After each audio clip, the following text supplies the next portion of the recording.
ಬೆಳಗಾವಿ ಗ್ರಾಮದಲ್ಲಿ ಚಿರತೆಯೊಂದು ಮೃತಪಟ್ಟಿರುವ ಸ್ಥಿತಿಯಲ್ಲಿ ಪತ್ತೆ.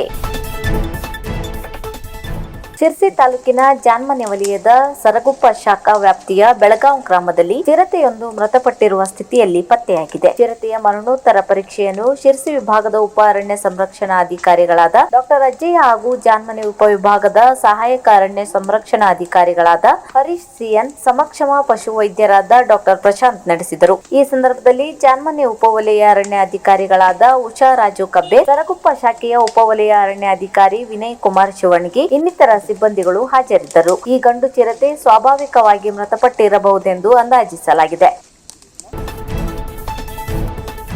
ಅದ್ದೂರಿಯಾಗಿ ನಡೆದ ಲಯನ್ಸ್ ಶಾಲಾ ವಾರ್ಷಿಕೋತ್ಸವ.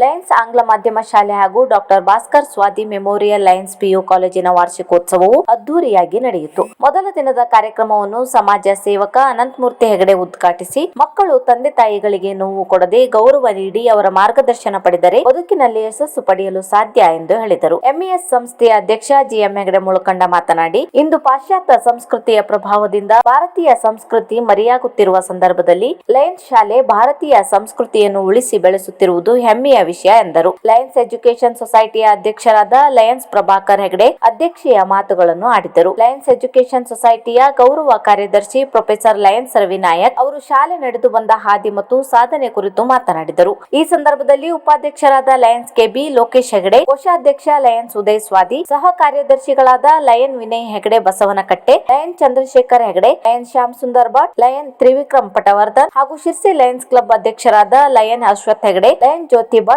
ಲಯನ್ ಗುರುರಾಜ್ ಹೊನ್ನಾವರ್ ಉಪಸ್ಥಿತರಿದ್ದರು.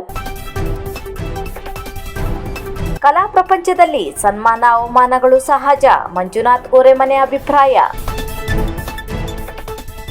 ಕಲೆಯಲ್ಲಿ ತೊಡಗಿಕೊಂಡವರು ಸನ್ಮಾನ ಸಿಕ್ಕಿತೆಂದು ಬೀಗುವುದಲ್ಲ, ಸಾಕಷ್ಟು ಅವಮಾನಗಳನ್ನು ಎದುರಿಸಬೇಕಾಗುತ್ತದೆ. ಇವುಗಳೆಲ್ಲವನ್ನು ಸಮಾನವಾಗಿ ಸ್ವೀಕರಿಸಿದಾಗ ಮಾತ್ರ ಒಬ್ಬ ಶ್ರೇಷ್ಠ ಕಲಾವಿದ ಬೆಳೆಯುವುದಕ್ಕೆ ಸಾಧ್ಯ ಎಂದು ತಾಳಮದ್ದಲೆ ಅರ್ಥಧಾರಿಗಳಾದ ಮಂಜುನಾಥ್ ಗೋರೆಮನೆ ಹೇಳಿದರು. ಅವರು ರಂಗಧಾಮದಲ್ಲಿ ನಡೆದ ಯಕ್ಷ ಹೆಜ್ಜೆ ವಾರ್ಷಿಕೋತ್ಸವದಲ್ಲಿ ಯಕ್ಷ ಗೆಜ್ಜೆ ಸನ್ಮಾನ ಸ್ವೀಕರಿಸಿ ಮಾತನಾಡಿದರು. ಸ್ಥಾನಿಕ ಆರ್ಥಿಕ ಸಂಸ್ಥೆಗಳು ಕಲೆಗಾಗಿ ದುಡಿಯುವ ಸಂಘಟನೆಗಳಿಗೆ ಆರ್ಥಿಕ ನೆರವು ನೀಡಿ ಪ್ರೋತ್ಸಾಹಿಸುವ ಮೂಲಕ ಕಲೆಯ ಉಳಿವಿಗೆ ಸಹಕರಿಸಬೇಕೆಂದರು. ಸಾಮಾಜಿಕ ಹೋರಾಟಗಾರ ಅನಂತಮೂರ್ತಿ ಹೆಗಡೆ ಮಾತನಾಡಿ, ಕಲೆ ಮತ್ತು ಅದನ್ನು ಬೆಳೆಸುವ ಕಲಾವಿದರು ಬೆಳೆಯಬೇಕು, ಅದಕ್ಕೆ ಪ್ರೋತ್ಸಾಹ ಬೇಕು, ಅದನ್ನು ನೀಡುವುದಕ್ಕೆ ನಾವು ಸದಾ ಸಿದ್ಧ ಎಂದು ನುಡಿಗಳನ್ನಾಡಿದರು. ಅದೇ ವೇದಿಕೆಯಲ್ಲಿ ಹಿರಿಯ ಮದ್ದಲೆಗಾರ ಕಂಚಿಮನೆ ಮಂಜುನಾಥ್ ಹೆಗಡೆ, ಯಕ್ಷಗಾನ ಕ್ಷೇತ್ರದಲ್ಲಿ ವೇಷಭೂಷಣ ತಯಾರಿಕೆ, ಮುಖವರ್ಣಿಕೆ, ಚಂಡೇವಾದ ಹಾಗೂ ನೃತ್ಯ ಇವೆಲ್ಲದರಲ್ಲಿ ಪರಿಣಿತರಾಗಿರುವ ಉಮೇಶ್ ಹೆಗಡೆ ಹೊಂಕಣಕೇರೆ ದಂಪತಿಗಳು ಮತ್ತು ತಾಳಮದ್ದಲೆ ಅರ್ಥಗಾರಿಕೆ ಕಲಿಯುತ್ತಾ ಭಾಗವಹಿಸುತ್ತಿರುವ ಸಂಗೀತದಲ್ಲಿ ಬಹಳ ಆಸಕ್ತಿ ಹೊಂದಿರುವ ಕಲಾ ಪೋಷಕರಾದ ಭವಾನಿ ಭಟ್ ದಂಪತಿಗಳಿಗೆ ಸನ್ಮಾನ ನಡೆಯಿತು.